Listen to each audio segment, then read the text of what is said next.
অন্তর্বর্তীকালীন সরকার প্রধানের উপদেষ্টা হিসাবে শপথ নিয়েছেন শান্তিতে নোবেলজয়ী অর্থনীতিবিদ ডক্টর মোহাম্মদ ইউনূস। এই সরকারের উপদেষ্টা হিসাবে আরও ১৬ জন শপথ নিয়েছেন। তাদের কার কি পরিচয় জানবো আজকের স্টার নিউজ বাইটসে। শান্তিতে নোবেলজয়ী অর্থনীতিবিদ ডক্টর মোহাম্মদ ইউনূস, তিনি গ্রামীণ ব্যাংকের প্রতিষ্ঠাতা। গ্রামীণ ব্যাংকের সাথে নিয়ে শান্তিতে নোবেল পুরস্কার অর্জনের পর থেকে বাংলাদেশ ছাড়িয়ে বিশ্বে সুনাম কুড়িয়েছেন অধ্যাপক ইউনূস। কিন্তু নিজ দেশেই গত ১.৫ দশকের বেশি সময় ধরে ছিলেন কোণঠাসা, এমনকি কর্তৃত্ব হারিয়েছিলেন নিজের প্রতিষ্ঠিত গ্রামীণ ব্যাংকের। উপদেষ্টা মণ্ডলী: ডক্টর সালেউদ্দিন আহমেদ একজন বিশিষ্ট অর্থনীতিবিদ, বাংলাদেশ ব্যাংকের সাবেক গভর্নর। তিনি ঢাকা বিশ্ববিদ্যালয় থেকে অর্থনীতিতে স্নাতক এবং স্নাতকোত্তর সম্পন্ন করে ১৯৭০ সালে নিজ বিভাগেই প্রভাষক হিসেবে যোগ দেন। ১৯৭৮ সালে কানাডায় হ্যামিল্টন শহরে অবস্থিত ম্যাকমাস্টার বিশ্ববিদ্যালয় থেকে অর্থনীতিতে পিএইচডি ডিগ্রি লাভ করেন। তিনি ২০০৫ থেকে ২০০৯ সাল পর্যন্ত বাংলাদেশ ব্যাংকের গভর্নর হিসেবে দায়িত্ব পালন করেন। ডক্টর আসিফ নজরুল একজন লেখক, সংবিধান বিশেষজ্ঞ ও কলামিস্ট এবং ঢাকা বিশ্ববিদ্যালয়ের আইন বিভাগের অধ্যাপক। তিনি এই বিভাগ থেকেই ১৯৮৬ সালে স্নাতক এবং ১৯৮৭ সালে স্নাতকোত্তর সম্পন্ন করেছেন। ইউনিভার্সিটি অফ লন্ডন থেকে তিনি পিএইচডি ডিগ্রি সম্পন্ন করেন। পরবর্তীতে জার্মানির বন শহরের এনভায়রনমেন্টাল ল সেন্টার থেকে তিনি পোস্ট ডক্টরেট ফেলোশিপ অর্জন করেন।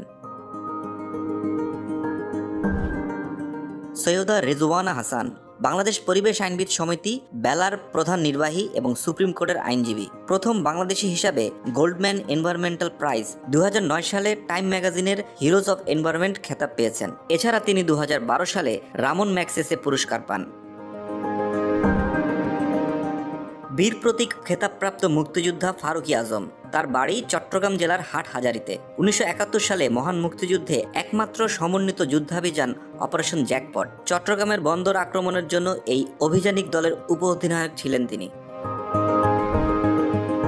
আফম খালিদ হাসান, লেখক, গবেষক এবং হেফাজতে ইসলাম বাংলাদেশের সাবেক নায়েবে আমির।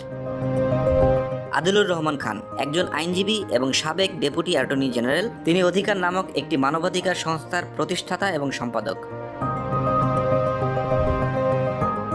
অন্তর্বর্তীকালীন সরকারের উপদেষ্টাদের মধ্যে রয়েছেন এ.এফ হাসান আরিফ। তিনি ২০০১ সাল থেকে ২০০৫ সালের ২৮ এপ্রিল পর্যন্ত অ্যাটর্নি জেনারেল হিসেবে দায়িত্ব পালন করেছেন।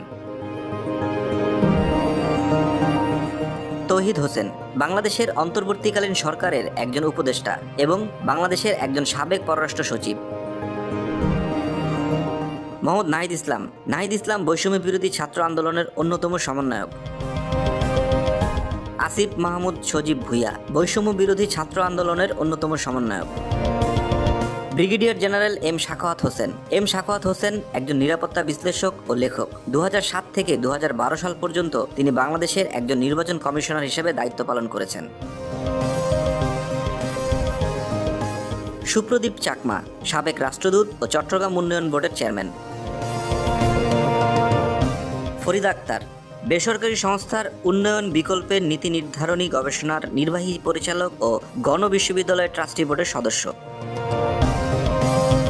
বিধান রঞ্জন রায়, জাতীয় মানসিক স্বাস্থ্য ইনস্টিটিউটের সাবেক পরিচালক। নূরজাহান বেগম, গ্রামীণ ব্যাংকের সাবেক ব্যবস্থাপনা পরিচালক। শারমিন মুর্শিদি হচ্ছেন একজন বাংলাদেশি আন্দোলনকর্মী এবং ব্রতি এর প্রধান নির্বাহী কর্মকর্তা।